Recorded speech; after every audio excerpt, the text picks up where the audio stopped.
Das Schweizer Halbfinale von der Superlativ an der US Open. Roger Federer gegen den Stan Wawrinka. Roger unter uns. Hast du ein bisschen Angst vor dem Stan, der ja für jede Überraschung gut ist? Ja gut, wieso ich Angst, oder? Ich meine, er ist vielleicht Stan der Man, aber ich bin der Roger, oder? Bescheidenes Genie, auf dem Boden gebliebenen Tennisgott, oder? Der Erste hinter dem Nummer 1, oder? Not true, Roger. Oh, unseren Experten Heinz Günther hat auch Ja, geflogen. aber sagen, ein Genius bist vielleicht bei den Seniors. Jede Grammar macht im Rollstuhl einen besseren Backhand Crosscourt Uphill Line Attack als du.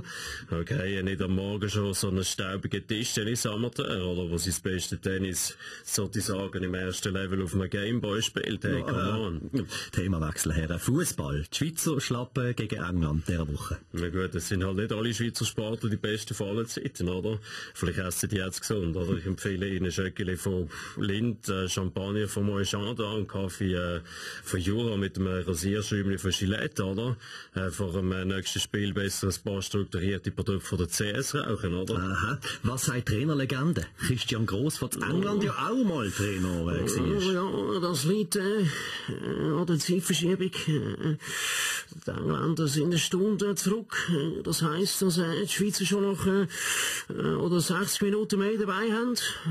Ich sage, kein Wunder, mögen wir nicht mehr nach 30 Minuten. Fußballfan Baschi? Ja, wie gesagt, es ist schon ein bisschen, oder? Ich habe immer gemeint, Serben bringen Glück, oder? Vielleicht stimmt am Mörgeli sein Fachkräftebild eben schon. Ah, ja, gut. Der Petkovic ist vielleicht gar keine Fachkraft aus dem Balkon. Vielleicht gescheiter nochmal ein Themawechsel. Queen-Königin Elisabeth II. Von England ist seit 63 Jahren im Amt, länger als ihre Urgroßmutter. Wir haben sie gefeiert. Queen Victoria ist ihre Urgroßmutter gewesen, aber bei uns in der Demokratie ist die Monarchie nicht so ein Thema, oder Christoph Blocher? Oh, Gerber, muss ich Ihnen sagen, kein fremder Richter, kein fremde Monarchen, kein Zampel, Jetzt ernsthaft, Herr Blocher, es ist doch eindrücklich, wer die Queen alles schon erlebt hat in diesen Jahren, nicht? Hey, Gerber, das ist nichts. Ich habe schon in der Zeitung gelesen, dass im Cäsar seine Amtszeit vorbei ist. Gerade am Morgen wacht die Schlacht von Sempach. So ein Prinzesschen in England beeindruckt mich nicht. Ja, sorry zusammen, das ist nochmal der Basch. Ich weiss nicht, ob das gesund ist, so lange auf dem Thron zu sitzen. Schon wegen den Hämorrhoiden und so.